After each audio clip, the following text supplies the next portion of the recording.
Wallace with Restoring Ghettos Forgotten. I am the authoress of Ghettos Forgotten Daughters, and I'm here today because I have a lot of people asking me the question, or I'm sure you've heard other women ask this question, and I want to try to attempt to answer it. But the question is, why is it that successful Black women aren't being chosen?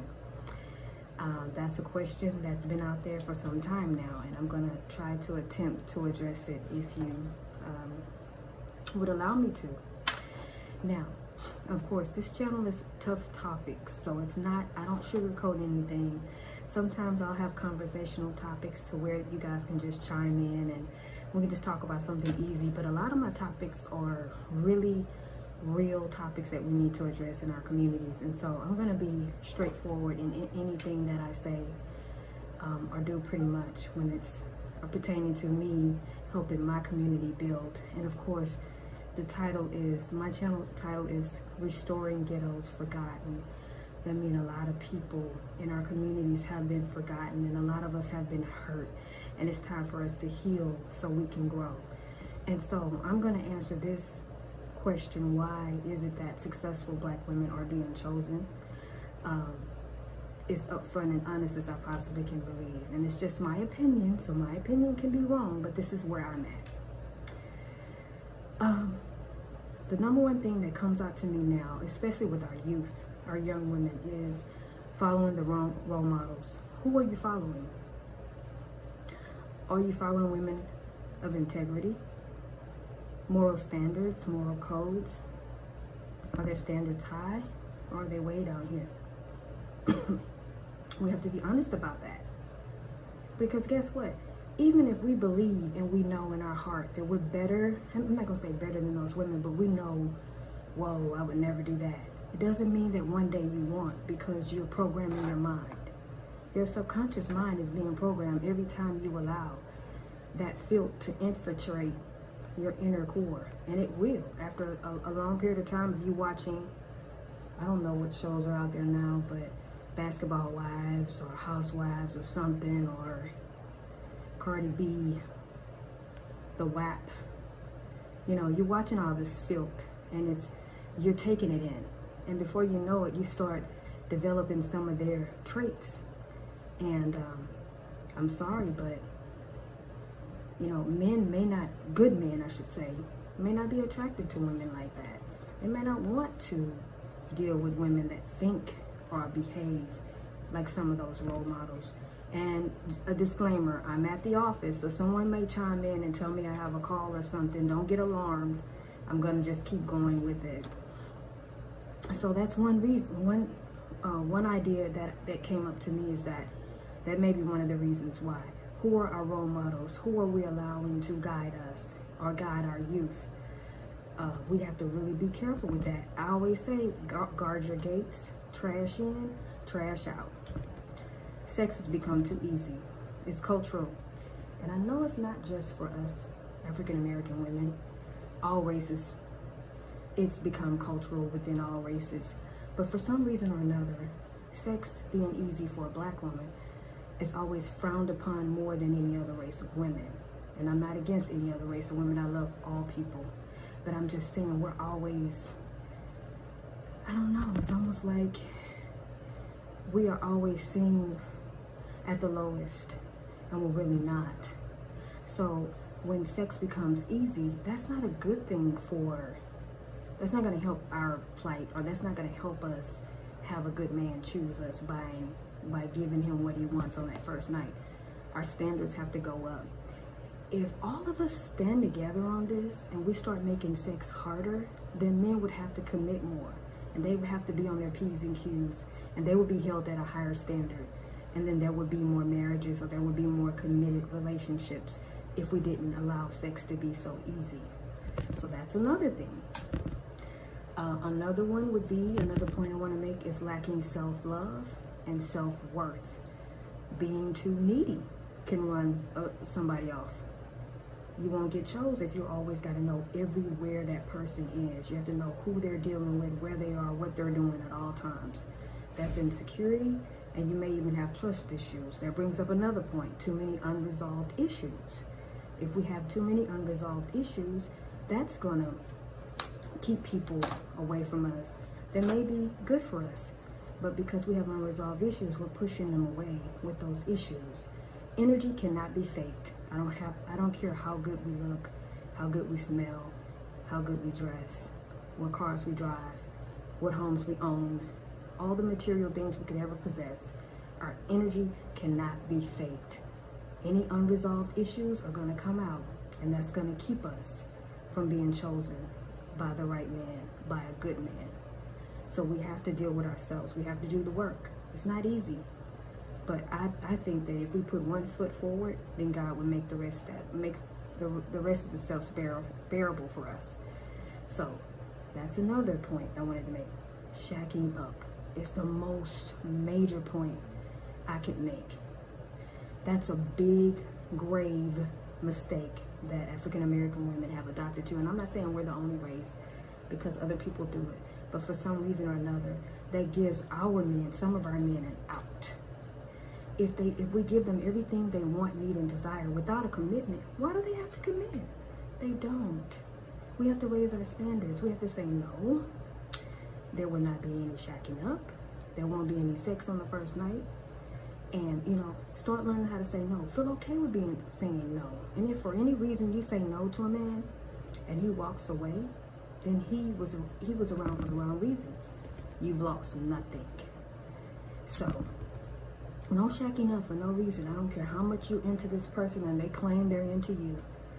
Before you know it, you spend a night at his house and he's spending a night at your house. And then one of you decide, hey, we could save money if we live together.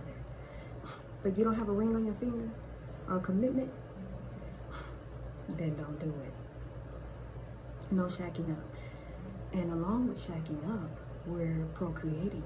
We're making kids in these situations. And sometimes there's no commitment attached.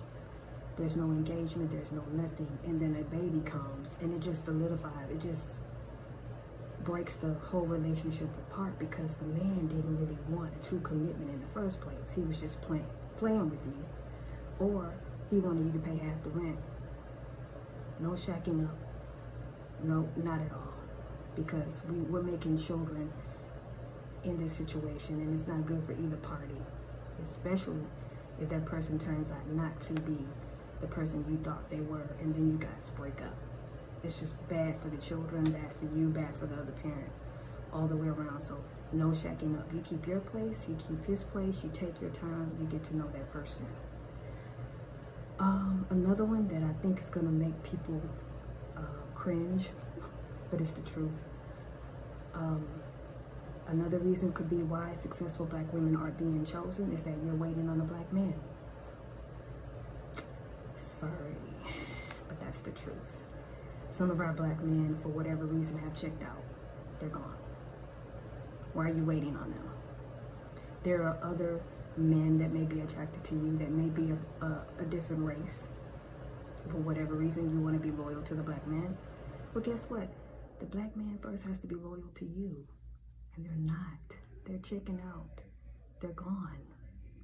So we're going to have to get that part. We have to be open to love regardless of who's there trying to give it to us. So that was a major one. I said, I can't believe I'm putting that on the page. But I want my sisters to know the truth.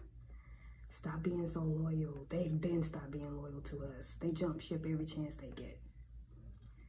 The better they do, the more they're gone. So we better wise up and be open to love with whomever that wants to give it to us. Now, this may not be you. You may be a successful black woman and you've done your work. You've resolved your issues. You've built trust. You love yourself. You have self-worth. You tell men no. Then it may just not be your time. And you just have to be patient. But whatever you do, don't settle. Keep being who you are. Keep requiring your standards are way up here. Don't settle. Now, I'm not addressing any really of the men issues because that's for another man to do. But I am addressing my sisters because I believe that we always want to be walking in the best version of ourselves. So we have to be honest with ourselves. So that's what this video is about.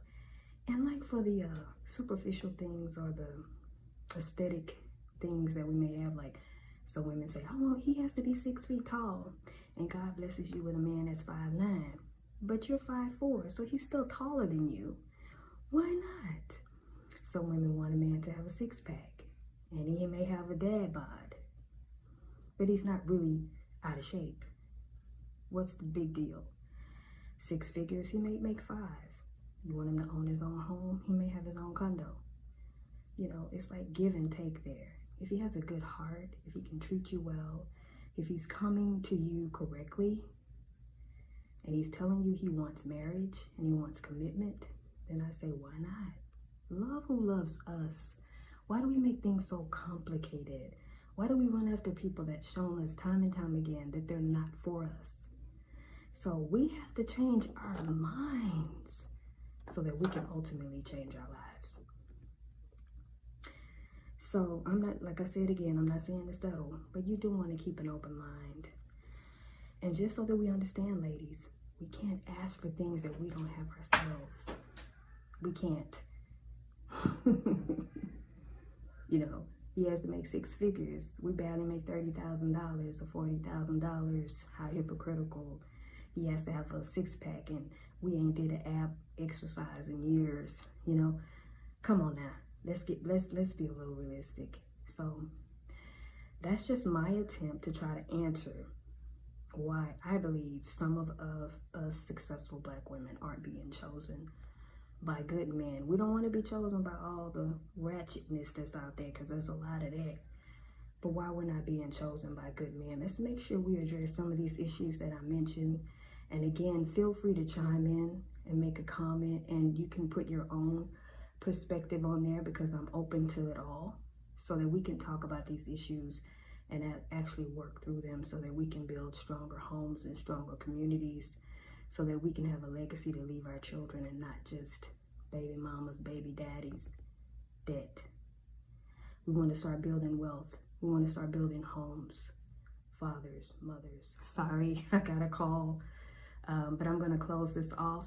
Let me know what you think in my comments. You know, make your comments. If you haven't subscribed, please click subscribe button for my YouTube channel, and feel free to share this video. And I appreciate your time. Thank you for checking into Restoring Ghettos Forgotten Daughters, or Ghettos Forgotten. Ghettos Forgotten is what I'm going to change the channel to, because I want to make sure it's open for women and men, you know, our youth boys, youth girls. So I'm going to change the title, but it's here to provide hope and assistance and guidance, and let us know that it doesn't matter where we come from. What matters is where we're going. So that's what this channel is about. I love you guys. Thank you for checking me out. Talk to you soon. Bye-bye.